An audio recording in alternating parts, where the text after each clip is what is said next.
Programme मध्य मुकाबिल में खुशामदेद। मैं हूं रबिया एहसन और मेरे साथ मौजूद हैं आमिर मतीन और रऊफ क्लास्ट्रा। और आज के प्रोग्राम में जिन मौज़ूआत पे हम बात करेंगे उसमें सबसे पहले अरबों रुपए के रिंग रोड स्कैंडल में बड़ा ब्रेक थ्रू।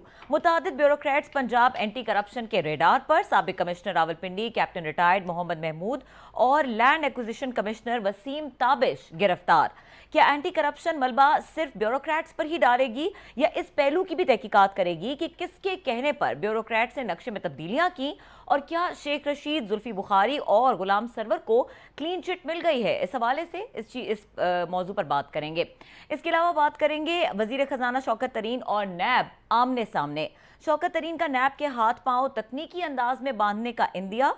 शौकत तरीन ने कहा कि ब्यूरोक्रेसी को नैब का खौफ है। जवाब में नैब ने एलामिया जारी करके अपनी तारीफों के पुल खुद ही बांध दिए। मगर यही नैब पंजाब में ब्यूरोक्रेसी की करप्शन पर क्यों खामोश है? इसके अलावा बात करेंगे अली अमीन गंडापुर की जानिब से जुल्फिकार अली भुट्टो को गद्दार कहने पर सेनेट में पीपीपी का एहतजाज।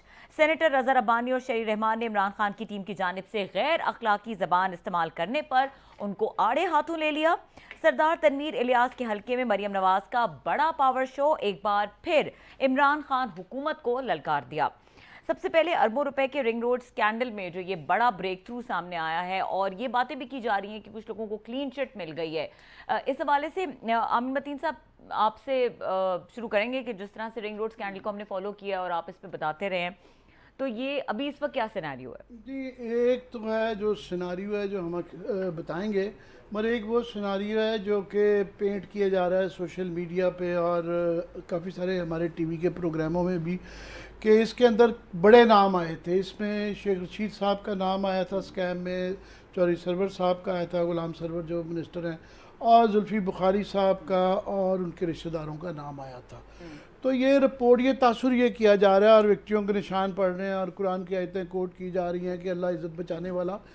इस रिपोर्ट में किसी को अभी एग्जॉनरेट नहीं किया गया। कल को कर लें इसको मिला जुला के, तो मुझे नहीं पता, और फिलहाल फिलहाल फिलहाल फिलहाल फिलहाल नहीं किया गया, तो ट्विस्ट ना करें।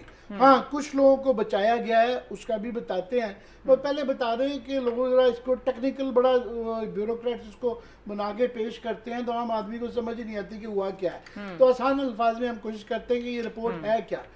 पहले जो रिपोर्ट थी वो 3 अफराद की थी। एक कमिश्नर साहब थे, 2 डिप्टी कमिश्नर और एक उनका एडिशनल डिप्टी कमिश्नर। वो इनफरादी एक रिपोर्ट थी जो 3 ब्यूरोक्रेट से की गई थी और वो तीनों की रिपोर्ट आपस में भी नहीं मिलती थी, एक दूसरे को कॉन्ट्रडिक्ट भी करती थी, इसलिए काफ़ी से उसमें इबाम थे। अब जो है ये official report anti corruption Punjab की तरफ से आ गई है और उन्होंने मोर और लेस तकरीबन तमाम जो पहले उसके अंदर इल्ज़ामात थे, तकरीबन सारे, 1-2 छोड़ के सारों पे मोहर लगा दी है कि ये बिल्कुल इसकी जो इनिशियल फाइंडिंग्स थी गुलजार शाह साहब की, कमिश्नर की, जो जिन्होंने रिपोर्ट बनाई थी पिछली, वो बिल्कुल ठीक है। अच्छा। और उसमें और उन्होंने इसको नैब को रिफ़र कर दिया कि बिल्कुल ये करप्शन अरबों खरबों की हुई है और ये नैब को इसकी मज़ीद तफ्तीश करनी चाहिए। तो हमारी तरफ से हाँ है। अब उन्होंने क्या क्या चीज़ें कहा है कि बिल्कुल ठीक है। उन्होंने कहा जी ये बिल्कुल कि चीफ मिनिस्टर, ये तासुर दिया गया था कि जो नई अलाइनमेंट है, पहली कोई 35-38 किलोमीटर की थी, ये बाद में 62-65 पे ले गए। उन्होंने कहा जी पहले तो प्राइम मिनिस्टर को ये गलत बताया गया कि जनाब ये कोई अलाइनमेंट में चेंजेस नहीं, उससे झूठ बोला गया। दूसरा उन्होंने कहा जी चीफ मिनिस्टर से और पीएनडी डिपार्टमेंट से, जो रेलेवेंट डिपार्टमेंट थे, उन्होंने नई अलाइनमेंट की इजाज़त नहीं दी गई थी, मगर कमिश्नर साहब जो महमूद हैं साहब का, जो अब गिरफ्तार कर लिए गए हैं, और एक ताबिश साहब जो हैं लैंड एक्विजिशन के जो कमिश्नर थे, उनको भी गिरफ्तार कर लिया गया है। उनके जी ये लोग इसमें मिले हुए थे, इन्होंने ये तासुर दिया कि इजाज़तनामा है, उसको इजाज़तनामे का ये तासुर को दे के उन्होंने नेस्पाक को भी आगे ठेका दे दिया। फिर एक जीरक कंपनी थी, उससे भी नई अलाइनमेंट करवा ली। फिर अटक में उनकी जुरिस्डिक्शन नहीं थी, दूसरे डिस्ट्रिक्ट में जाके लैंड की एक्विजिशन भी कर ली, 10 अरब रुपए उसके बढ़ा भी दिए और 2 अरब की जल्दी जल्दी पेमेंट कर दी कि ताकि ये मामला रुक ना सके, और बड़ी जल्दी में सारा किया गया। तो बिल्कुल ये स्कैम है, मगर सीएम नहीं है। अब मैं उतर आ रहा हूँ, कि सीएम को नहीं पता था इस चीज़ का। साथ में उन्होंने कहा जी इन्होंने फिर वो नक्शा जान के जो ना नाइट विजन का एक वो लीक भी कर दिया और पब्लिक कर दिया, जिससे ये हाउसिंग स्कीमों ने धड़ाधड़ उस नक्शे को दिखा के करोड़ों अरबों रुपए खरबों रुपए के प्लॉट बेच लिए। फिर उन्होंने कहा जी इन्होंने सीडी और एनएचए से एनओसी नहीं लिया था कि जो जब ये रिंग रोड इस्लामाबाद में सीडीए की टेरिटरी में आती है तो उनसे इजाज़त नहीं ली हुई थी और उन्होंने ऑब्जेक्शंस की थी जो अलाइनमेंट इन्होंने बनाई थी। उसके बाद उन्होंने कहा जी इन्होंने 3 लोकल एक्सेस इंटरचेंजेस दी खोले कि जो एक हाकला पे जो कि सी पैक के ऊपर है जो डेरा इस्माइल खान से सड़क आ रही है, एक मूरत पे जो आगे चक्री से जब आते हैं तो वहाँ पे, और एक जो M1 जो पेशावर को सड़क जा रही है मोटरवे उसके ऊपर। ये 3 लोकल एक्सेस का मतलब होता है कि इस बहाने के जनाब लैंड एक्वायर करना है, वो जब आपको इंटरचेंज खुल जाता है तो लोग ऑटोमेटिकली 100 रुपये की चीज़ जो है ना वो 1000 रुपये की हो जाती है, उससे भी ज़्यादा हो जाती है, इतना फ़र्क पड़ जाता है। तो ये जान के 3 इंटरचेंज ये किए और 5 नए इंटरचेंजेस जो है ना ये खुलने जा रहे थे। एक नकरेली था, एक चकबेली था, एक कडियाला था, एक एयरपोर्ट था, एक चक्री रोड था। ये हाउसिंग सोसाइटीज़ को बेनिफिट करने के लिए टोटली दिए गए और ये तो 3 लोगों को पकड़ लिया है। बाकी उन्होंने कहा जी बाकी जो इसके अंदर जाहिर है डिप्टी कमिश्नर आन जो उस जमाने में रहे, फिर वेरियस जो डीजी आरडीए के अंदर रहे और जो प्रोजेक्ट के साथ मुंसलिक लोग रहे मुलाजमीन, उनकी सबकी तफ्तीश जारी है। नैब को कहा है आप पकड़ें और बिल्कुल उनका डिटरमिन्ड कल्पेबिलिटी, उनका कसूरवार साबित होना वो इस मजीद तफ्तीश में शामिल होगा। सही। इसमें उन्होंने ये किसी जगह नहीं लिखा हुआ कि ये सारे लोग बाकी क्लियर हो गए। उन्होंने कहा जी ये तफ्तीश जो है ना उसमें हाँ बचाया जो गया है ना मेरे ख्याल में वो बचाया गया है चीफ मिनिस्टर बुजदार साहब को, चीफ सेक्रेटरी साहब पंजाब को जो भी 1-2 इस दौरान में रहे, और जो पीएनडी के चेयरमैन जो 2-1 इस दौरान में रहे उनको बचाया गया है कि जी सारा मलबा नीचे वाले अफसरान पे डाल दिया गया कि इनका कसूर था।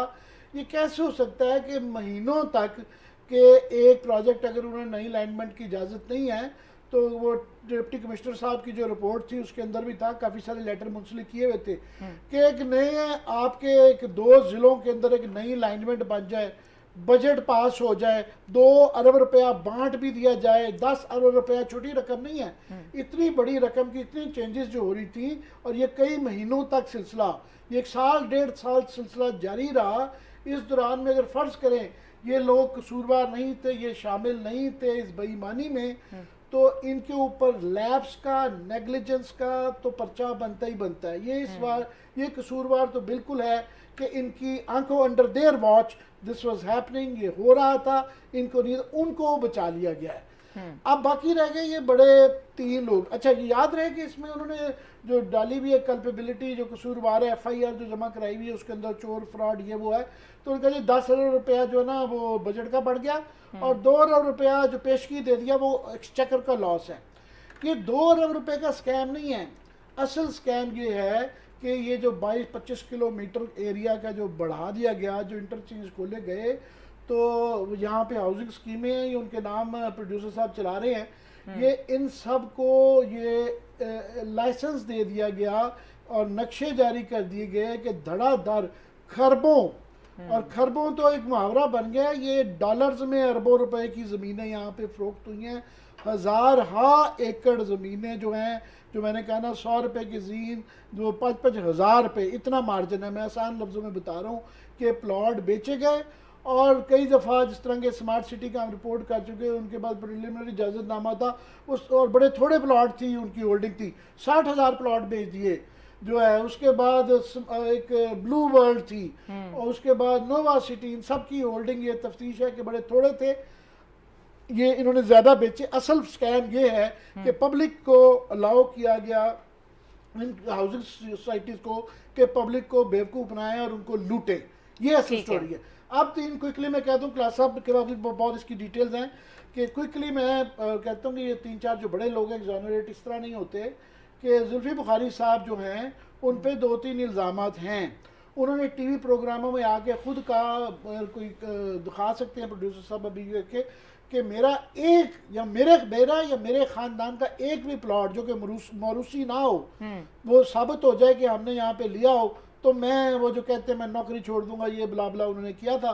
खैर उनसे छुड़वाई गई, बाद में छोड़ी तो नहीं उन्होंने, मगर हमने फिर ये स्टोरी ब्रेक की थी कि उनकी हमशीरा जो थी उनके एक प्लॉट नहीं निकला, उनके तकरीबन जो है अल नाम हाउसिंग सोसाइटी की वो शेयर होल्डर थी और उन्होंने उसके अंदर 123 कनाल अराजी निकली उनकी हमशीरा सकीना बुखारी की कि 123 कनाल थी और उन्होंने FIR कराई भी थी हाउसिंग सोसाइटी के नाम कि जनाब ये इन्होंने हमारे साथ फ्रॉड किया है। तो एक तो वो निकल आई, दूसरा ये कि इनके जो करीबी रिश्तेदार हैं, क्या नाम है क्लास साहब उनके, ब्यूरोक्रेट साहब जो है तोकीर शाह साहब, ये एक इशू था कि वो जो संजियानी ऑफ कोर्स इनकी मौरूसी ज़मीन है, इनकी ख़ानदानी ज़मीन है, उस पर वो नहीं है, मगर वहाँ पे एक पसवाल जिगजैग बन रहा था कि वो झूमती हुई सड़क जूम करके इनके उसमें से गुजारी जा रही थी, जबकि स्टेट इस्लामाबाद के नक्शे के अंदर CDA ने अप्रूव नहीं किया था। वो कह रहे थे जनाब CDA का नक्शा यूं करके बिल्कुल डायगनल जो लेन्स और उसमें ईस्ट टू वेस्ट चलता है, ये झूमती जामती नहीं है। और वो इनके जब घरों में से आ रही थी इनको लोकल एक्सेस थी, वहाँ पे वो बंद नहीं थी सड़क, वो वहाँ पे खुली सड़क थी, जिसका मतलब था ये कि दोनों किनारों पे उसके ये 1.5-2 किलोमीटर के स्ट्रिप है जिस पर ये कमर्शियल बिल्डिंग जितनी भी बनाए, तो वो एक एक बिल्डिंग जो है ना 1-1 अरब रुपए की हो जाती थी, तो इनको अरब रुपए का वो फ़ायदा था। तो मैं ये नहीं कह रहा हूँ कि ये तोकीर शाह साहब ने या इन्होंने जुल्फी बुखारी साहब ने वो करवाया, पर बहरहाल जो पहली नई अलाइनमेंट जो आ रही थी उसमें ये फ़ायदा होने जा रहा था। बाकी इत्तफाक़ात बहुत ज़्यादा हैं कि अटक में भी इनकी ज़मीन मौरूसी निकल आती है, संजियानी में भी इनकी मौरूसी निकल आती है, और सड़क यूँ लड़खड़ाती हुई जो है ना इनको एक प्राइवेट स्ट्रिप भी मिल रही थी कमर्शियल जो है, तो अब वो भी दुरुस्ती होगी। बाकी रह जाते हैं गुलाम सरवर साहब पे भी जो इल्ज़ाम था अभी भी क्लैरिफाई नहीं हुआ कि जनाब फनल एरिया के अंदर नोवा हाउसिंग स्कीम थी, उसको कैसे इजाज़त एविएशन की तरफ से दे दी।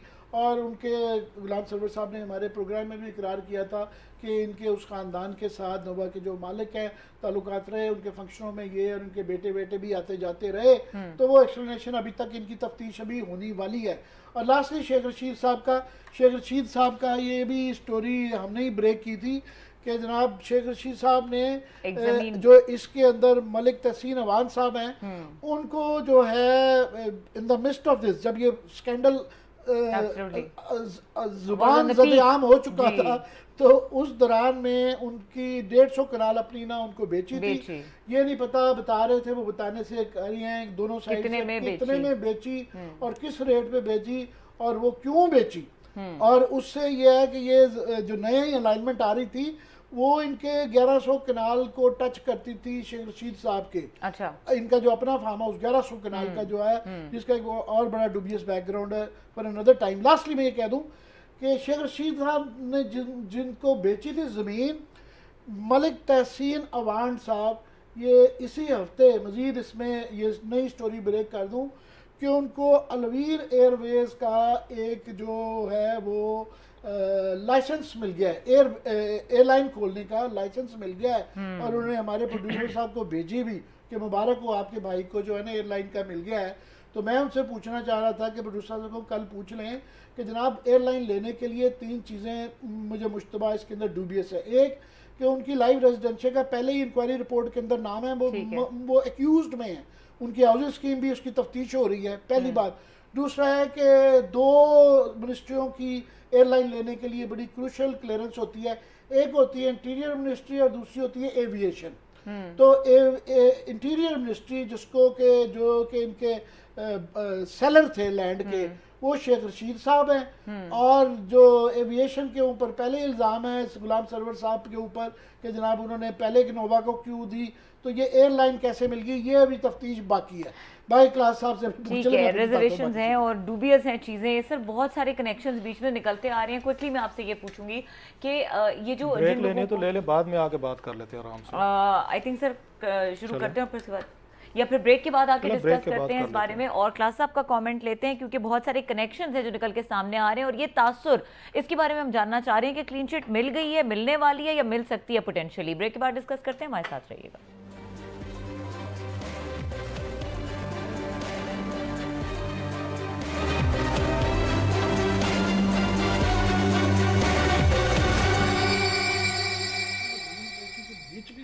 Welcome back. क्लास साहब, जिस तरह से कोई प्लान दरमियान में से चौपट हो जाता है और दरमियान में से उसकी हकाइक सामने आने शुरू हो जाते हैं, अब बड़ी इसमें कुछ तरफ सेलिब्रेशन हो रही हैं, तासुर ये मिल रहा है, कुछ लोगों को क्लीन चिट मिल गई है। दूसरी तरफ हम ये भी देख रहे हैं कि कुछ लोगों को बचाया जा रहा है वाज़े तौर पर। और जिस तरह आमिर मतीन साहब ने कहा कि ये इसका स्कोप जो है इन्वेस्टिगेशन का वो यहाँ तक जाएगा कि सिर्फ ब्यूरोक्रेट्स तक ही महदूद रहेगा, कि ब्यूरोक्रेट्स किसके इन्फ्लुएंस में थे और इस तरह से कर रहे थे। मुझे ये बताएं, भैया आमिर साहब ने बड़ा तफसील से, इन्होंने सबसे मेरा ख्याल अच्छी रिपोर्टिंग अगर देखी जाए इस पे रिंग रोड पे, तो आमिर साहब ने बड़ी एक्सक्लूसिव स्टोरीज़ की हैं, बड़ी मेहनत के साथ हम ये लाते रहे हैं यहाँ पे स्टोरीज़। शेख रशीद वाला बड़ा बम शेल था, आपके सामने था कि कैसे रेजिडेंशियल वालों को उसने अपनी ज़मीन बेची, चुपके से वो शरीफ बन के भी बैठे हुए थे साइड से कि मेरा तो तल्लुक ही नहीं है। पता चला 150 एकड़ पता नहीं करोड़ों रुपए अपनी मर्जी से बेची है, और जिसको बेची थी, जिसको अभी उसी को लाइसेंस दे दिया है। जरा देखें सी कि यहाँ पे कितने एयरलाइन का एक तो मान लें कि इस मुल्क को अब यहाँ पे एक चीज़ मान लें, इस मुल्क को बिल्डर चलाएंगे, बिल्डर्स चला रहे हैं, ये मजीद चलाएंगे, हाउसिंग सोसाइटीज चलाएंगी, यही माफिया चलाएगा। ये मतलब हमें मानने में आज हमारे टीवी चैनल्स भी यही चलाएंगे, ये आपके सियासतदानों को भी यही चलाएंगे, ब्यूरोक्रेट्स को भी यही चलाएंगे, पावरफुल को चलाएंगे, बदमाशों गुंडों को। अब हर जगह पे एक ही है, बिल्डर्स हैं, सियासत में भी आ गए हैं, आपके मीडिया में भी माशाल्लाह आ गए हैं, आपके यहाँ पे आपके हाउसिंग सोसाइटीज में तो पहले से मौजूद थे। कोई एक सेक्टर बताएं जिसमें इस वक्त आपके इतने ताकतवर, इसमें ताकत है, पैसा है कि बड़े बड़े सेठ हमने नाम लिए थे, गौहर इजाज मतलब है उसका एप्टमा का चेयरमैन, वो बिल्डर बन गया कि जाए यार फाइलें बेचते हैं, पैसा बनाते हैं, वो उसमें आ गए। उसमें आप उसमें कराची की पार्टीज आ गई हैं, और बहुत सारे लोग अपना कारोबार छोड़ के बिल्डर्स और आके उन्होंने कहा ये काम शुरू कर दिया कि एक मतलब रियाज था, अब हजारों हो गए। वो इसी काम पे पूरा मुल्क लग गया है। हर पार्टी का डोनर जो है, एटीएम जो है, कौन है? आप देखते जाएंगे, आपको लगता नजर आएगा। ये इमरान खान साहब के डोनर्स देख लें, इनके आप इनके एटीएम देख लें, ये मोस्टली वही हैं। अब इसमें बिल्डर्स हैं, बिल्डर आ गए हैं इनके करीब है, जिनको कंसेशन भी दिए जाते हैं। इसके बाद आप नवाज शरीफ साहब को देख लें, वो तो रहते हैं हर वक्त हाउस इसमें बिल्डिंग में है, और इन्हीं में अगर उनके लोग थे। या पीपल्स पार्टी को देख लें। सो डोनर जो आ रहा है ना, पैसा आ रहा है, वो आवाम से लूट रहा है, लूट के सियासतदानों, ब्यूरोक्रेट्स, और साथ में मादरत के साथ हम मीडिया में भी बांट रहा है कि आप लोग भी ना दुखी रहें और हमारे पे स्टोरीज ना करें। ये हमारे चैनल आधे चैनल माशाल्लाह वो भी बिल्डर्स के अब हो गए। ये हमारे इसकी बड़ी मेहरबानी है, हमारे जी टीवी की मैनेजमेंट की। We feel very grateful. अब कहना पड़ता है कि बड़ा दबाव था इन पे कि बिल्डर्स पे, हाउसिंग सोसाइटीज पे आप स्टोरीज कर रहे हैं, कोई उन्होंने हमें नहीं कहा कि बिल्कुल टच नहीं करना। वे ग्रेटफुल टू देम। आजकल मुश्किल हो गया, आपको पता है कि जो पार्टीज जो इश्तिहार दे रहे हो, आप उनके खिलाफ स्कैंडल ना करें, स्टोरीज ना करें, रेयर इंसिडेंट। अब चीज यह है कि आपने कहा जिनको क्लीन चिट मिल गई है। आप मुझे बताएं, इमरान खान साहब की हुकूमत पे कोई 12 स्कैंडल आ चुके हैं और 12 रिपोर्टें आ चुकी हैं। कोई एक बंदा बताएं जिसके खिलाफ कार्रवाई हुई है इन्होंने, कोई एक बता दें जिसको एफआईए ने उठा लिया हो, जिसको नैब ने उठा लिया हो, एंटी करप्शन ने उठा लिया। तो हमने क्यों ये इनसे उम्मीदें बांध ली थी कि एक यहाँ पे एक एंटी करप्शन है, सरकारी मुलाजम है, ग्रेड 18 और 20 के मुलाजम, इनकी क्या जरूरत है कि सरवर खां पे हाथ डालें, ये जुल्फी बुखारी को पकड़ लें। इंटीरियर मिनिस्टर जिसने 150 एकड़ जमीन बेची है इसको रेजिडेंशिया को, उसको बुला लें, शेख रशीद साहब को सुगार पीते हुए कि भाई सब तशरीफ लाएं, जरा हमें आके एक्सप्लेन तो करें कि आपकी जमीन जो है इन्हीं दिनों में जब रिंग रोड बन रहा था, आपने कैसे और कितने में बेची है, रेट तो आप इस रिपोर्ट में 3 बड़े लोग थे ना, उनको तो आपने टच ही नहीं किया। शेख रशीद को टच नहीं किया आपने, इसमें जुल्फी बुखारी को नहीं किया, सरवर खां को नहीं किया। अब आते हैं बड़ी एक उस पर अहम चीज पे, वो ये है कि इमरान खान साहब, मेरी बात हुई सरवर खान साहब से, बल्कि सरवर खान साहब ने हमारे शो में बताया, आपको याद होगा, उन्होंने आपको जब मैंने रोला डाला और बड़ा जज्बाती हुआ कैबिनेट की मीटिंग में, तो मुझे इमरान खान साहब ने कहा जी आपने हमें रोला डाला हुआ है, आपको तो नाम ही नहीं, आपको तो कसूर ही नहीं है। बाद में इनके अकेले मुलाकात इमरान खान साहब की और इनके सरवर खान साहब की, इमरान खान साहब ने इनको फिर कहा कि आपका तो नाम ही नहीं है, आपको तो इसमें जिक्र ही नहीं है। वो खुद कह रहे थे कि यहाँ पे आपने उनको सुना, उनको क्लीन चिट तो इमरान खान साहब ने पहले दिन खुद दे दी थी कैबिनेट मीटिंग में।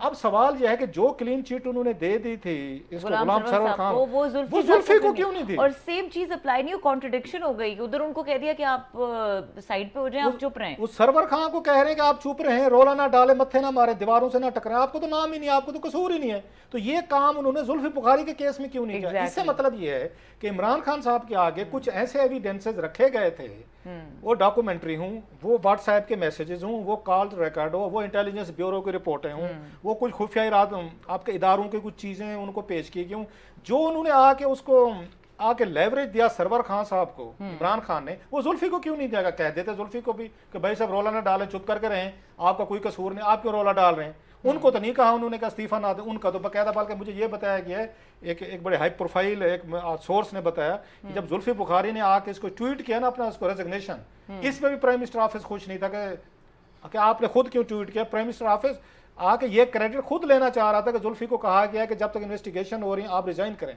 आपको याद होगा इन्होंने प्रेस रिलीज करनी थी जुल्फी बुखारी साहब ने इस्लामाबाद क्लब में, बकायदा उसके सारे ट्वीट किया था उन्होंने, कैंसिल हो गई थी, वो इनको रोक दिया गया था, कैंसिल नहीं हुई थी। इसको प्राइम मिनिस्टर ऑफिस से जुल्फी बुखारी साहब को रोक दिया गया था कि आपने इस मामले पे ना जाना है तो ना क्रेडिट हो ना हीरो बनना है। अब सवाल यह है कि जिस बात पे इमरान खान साहब वो कायल थे कि जुल्फी का कोई लंबा चौड़ा हाथ है, तो उस पे मुझे ये बताएं कि ये जो है ये रिपोर्ट जो है इसने कहीं पे उसको टच नहीं किया, जिक्र नहीं किया।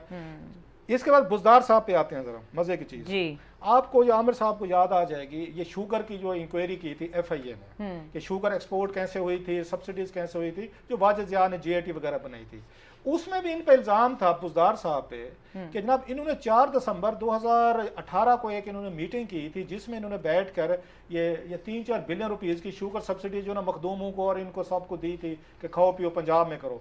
जब इनको इंक्वायरी के लिए बुलाया गया यहाँ पे FIA में कि बैठे, उस मीटिंग पे ये डिटरमिन होना था, उस मीटिंग में शरीक थे हालांकि, जिसका जिक्र था डॉक्यूमेंट से मिनट से, बुजदार साहब मुकर गए, मैं तो था ही नहीं, गजनी आमिर खान बिल्कुल मुकर गए, चिट्टे पे लिखा हुआ है उसमें जो उन्होंने कहा मुझे तो याद ही नहीं आ रहा कि मैंने कोई इस तरह की मीटिंग की।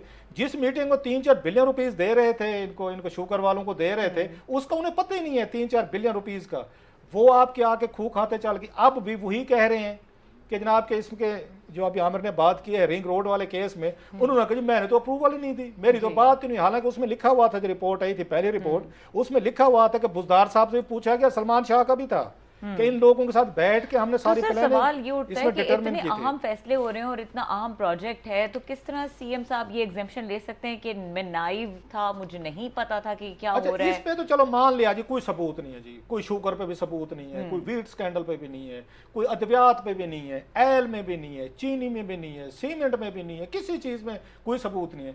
ये मुनी सिलाई के खिलाफ तो पूरी मैंने जजमेंट आपको कल दिखा दी, सुप्रीम कोर्ट के आर्डर थे, रिकवरीज के आर्डर थे, तो इमरान खान साहब ने उस पर क्या बम चला दिया, उस पर कौन सी तोप चल गई, यहाँ पे उसकी वो ये भंगियों वाली भी वो तोप जो लाहौर में पड़ी हुई है वहां पे सारी वो जो थी रंजीत सिंह वाले दौर में, कौन सी आपने तोप चला दी जनाब, जिनके खिलाफ आपके एविडेंसेस थे, जिनको डाकू कहते थे, जिनके लोन राइट ऑफ की कहानी आप खुद हमें बताते थे, जिन पे सुप्रीम कोर्ट का फैसला है, बार्कले बैंक में 11-12 लाख पाउंड पड़ा हुआ जो सुप्रीम कोर्ट ने वापस ले, आपने उन पे क्या कार्रवाई कर ली, उस पे एंटी करप्शन ने क्या कर लिया, FIA ने, नैब ने। आज हम ये तवक्को करके बैठे हुए थे जनाब शेख रशीद को फड़ लेंगे, वही बात उमर शेख सब फड़े जाएंगे, मिट्टी तस्वा, यहाँ किसी ने नहीं फड़े जाना। इमरान खान साहब ने जो भी इंक्वायरीज करवाई हैं अपने लोगों को इन्होंने आके क्लीन चिट दिलवाने के लिए करवाई हैं, लोगों को आके इन्होंने शर्मिंदा करवाने के लिए कि लोग जो हैं वो गलत कह रहे थे, चाहे उन रिपोर्ट्स में नाम थे उनके बकायदा एक के बताया गया था, रोल बताया गया था। ये शुगर स्कैंडल जो है, ये याद रखिएगा मेरी बात, आप इधर है आमिर साहब इधर है, ये किसी दिन इसी शुगर स्कैंडल FIA के रिपोर्ट पे पूरी कैबिनेट,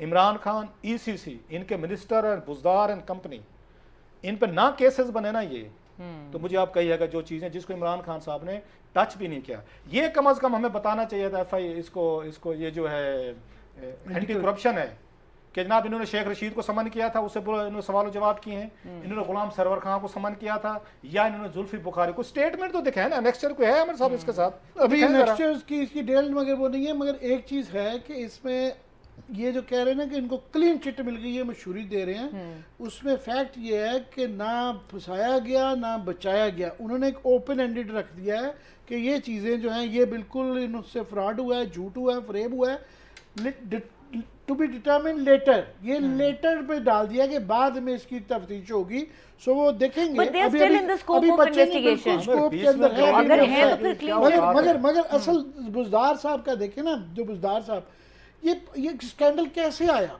स्कैंडल ऐसे आया कि प्राइम मिनिस्टर के पास 2-4 लोग जिनके अपने इंटरेस्ट थे, मेरा ख्याल है मलिक रियाज साहब, क्योंकि ये उनकी उसको बैरिया से ठलियाँ आ रही है ना, एयरपोर्ट पे आ रही है पुरानी जो थी, अब उसको 62 किलोमीटर का 35 किलोमीटर को बना दे, नई स्कीमों को सारे को प्लॉट को लोगों ने चले जाना था, उनका ज़ाती इंटरेस्ट था, वो और उनके जो दोस्त बैठे हुए हैं PM हाउस के अंदर, उन्होंने शहजाद अकबर बिल्कुल, आजम खान साहब, मेरा ख्याल है ये लोग मिल के उन्होंने प्राइम मिनिस्टर को ब्रीफ किया कि जनाब ये देखें ये फ्रॉड हो रहा है, बिल्कुल है।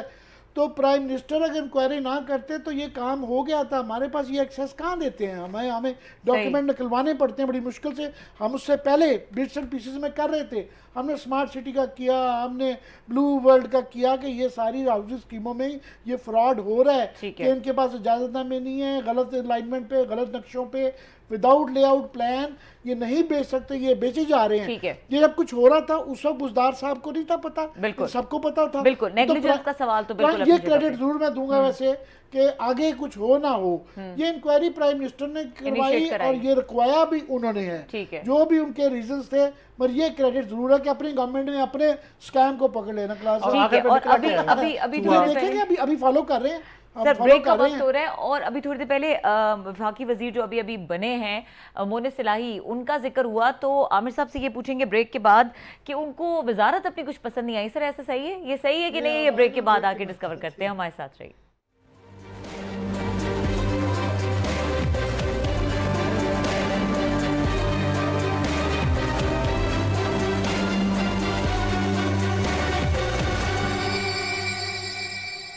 Welcome back. ब्रेक से पहले जिस तरह से आमिर साहब ये हमने बात की और आपसे जानना चाहेंगे कि ये जो कल जिनको बनाया गया फेडरल मिनिस्टर फॉर वाटर आबी वसाइल के, ये इनको कुछ लग रहा है कि पसंद नहीं आ रही? जी, वो क्लासा साहब को और बड़े लोगों को, हमारे जैसे को तो ये हो रहा था कि जनाब एक नैब का केस है और आपने बड़ी पहले खिलाकी जो है ना हाई मॉरल ग्राउंड ली कि जी हमने अलीम खान के पे इल्ज़ाम आया तो उससे रिज़ाइन करवा दिया, जुल्फी पे करवा दिया। तो इनके ऊपर तो ये ना सिर्फ के नैब का, सुप्रीम कोर्ट के फैसलों में भी ये लग कैसे गए। अब पता चला कि वो बड़े अनकंफर्टेबल हैं कि आबी वसाइल में कोई, आपको पता है कोई वो जिन चीज़ों के लिए वजारतें लेते हैं वो वाले वो मौजूद नहीं है, खांचे नहीं है। और वहाँ पे चूँकि जनरल मुजम्मल साहब बैठे हुए हैं और जनरल मुजम्मल साहब जो हैं वो इंस्ट्रक्टर रहे हैं एक बहुत ही इंपॉर्टेंट आदमी के, तो उनको तो कोई नहीं हिला सकता। तो उन्होंने कहा ये वो बड़े अनकंफर्टेबल हैं। कोशिश ये हो रही कि उनको पसंद नहीं आई कि वजारत जो है ना मेरी मर्जी की नहीं है। उनके किस पे आंख है? चौधरी बड़े समझदार हैं, वो हिस्सा बकदर जुस्सा देख रहे होंगे। उनकी होगी जुल्फी बुखारी वाली पोस्ट पे। इस पे आपको याद होगा जब ये चौधरी वजाहत हुसैन साहब थे, ये वजीर थे पीपल्स पार्टी के दौर में, तो ये है मैन पावर की। यहाँ पे पूरे आपके सेंट्रल पंजाब से बड़ी तादाद में लोग जो है ना बहर जाने मंडे बहुद्दीन जो है इन्होंने एफआईए के जरिए पहुंचा दिया। नहीं, वो तो चौधरी शुजात हुसैन साहब आपको याद होगा वजारत दाखिला लेते इसलिए थे कि सेंट्रल पंजाब से सारे लोग जो है ना उन्होंने एफआईए के जरिए बैरून मुल्क सेटल करवाने थे। ये आपका स्पेन जो है वो आधे से ज्यादा खारियां, मंडी बहाउद्दीन, पिंडी भटियां सारा गुजरात से भरा हुआ है सारे मुल्क। इसलिए चौधरी ने इसलिए वो चाहते होंगे कि यहाँ पे जरा हमें धड़की लग जाए ना, अगर ये जुल्फी बुखारी वाली हमें मिल जाए। ये तो फैसल वाटर वाली उन्होंने ले ली है, उस पे सुना है एमक्यूएम आंखें लगा के बैठी हुई है। उसमें पैसा बड़ा है, उसमें पैसा बड़ा है ना उसमें मिनिस्ट्री में, उसमें पैसा जी। अच्छा सर, ये एक आज थोड़ा सा दंगल वाला माहौल हुआ नैब वर्सेस हमारे फाइनेंस मिनिस्टर, वो भी नए ये बात देखें इस मुल्क के, ये इमरान खान साहब जी ब्यूरोक्रेट्स को इस्तिस्ना दे दें, इस्तिस्ना दे। जो नैब का खुद मुल्जिम है, ये शौकत तरीन साहब नैब के सबसे बड़े मुल्जिम रहे हैं, वो रिलीफ अभी भी उनको रिलीफ दिलवाया गया है। अभी भी जो रेंटल पावर प्रोजेक्ट का 180 अरब रुपए का जो स्कैंडल आया था, अगर आपने एक आदमी पिक करना हो, ये मैं पहले भी कह चुका हूँ, रिपीट कर देता हूँ, एक आदमी आपने पिक करना हो ना कि इस पूरे स्कैंडल का 180 अरब रुपए का जो पीपल्स पार्टी दौर में जो खांचे लगे थे, कारकरे सबसे बड़ा जो इमरान खान साहब हमें सुनाते थे जनाब $1.2 बिलियन हमें फक्की पड़ी थी, वो फक्की लगवाने वाले ये मसूफ शौकत तरीन साहब थे। और नैब का केस, इस पे केस था, इन्होंने बैठकर पूरी की पूरी पेमेंट जो है ना, सारी ये जो पेमेंट करवाई गई थी, ये सारी इन्हीं मसूफ ने शौकत तरीन साहब ने ही करवाई थी। अच्छा, कैबिनेट ने, गिलानी साहब की कैबिनेट ने ऑर्डर किए थे 7% के इनको एडवांस दें। इन्होंने कहा 7% से चूंच गीली नहीं होगी, वो नंगी वो आके कहते हैं गंजी नहाएगी क्या और उसके बाद नचोड़ेगी क्या। इन्होंने 7 को 14% इन्होंने एडवांस कर दिया था, जिसके बैठ के उसमें कमीशन बांटे गए थे। ये कारके का भी उसमें सबसे ज्यादा था। जो नैब का खुद मुल्जिम है, वो नैब को बैठ के, आपका क्या ख्याल है, वो प्रोफाइल को वो ऊंचा करने की कोशिश करेगा। एक काम करें, एफआईए भी बंद करें, वो वैसे भी आपको पता हुक्मरानों पे चलती है। एंटी करप्शन की औकात हमने अभी देख ली है सारी की सारी, कि नीदर है नार दे, किसी का कोई पता नहीं कौन लूट मार के खा गया, किसी का नाम नहीं ले रहे डर के मारे। इसके बाद नैब जो है उसकी औकात भी हम देख रहे हैं, ये बच बचा के रहेगी अपोजिशन के लोगों को पकड़ने के लिए। और अच्छा, बिजनेसमैन है, उन पे हाथ डालें वो कहते हैं जी हम कारोबार नहीं करते, सियासतदानों पे हाथ डालें वो कहते हैं जी हम कारोबार नहीं करते।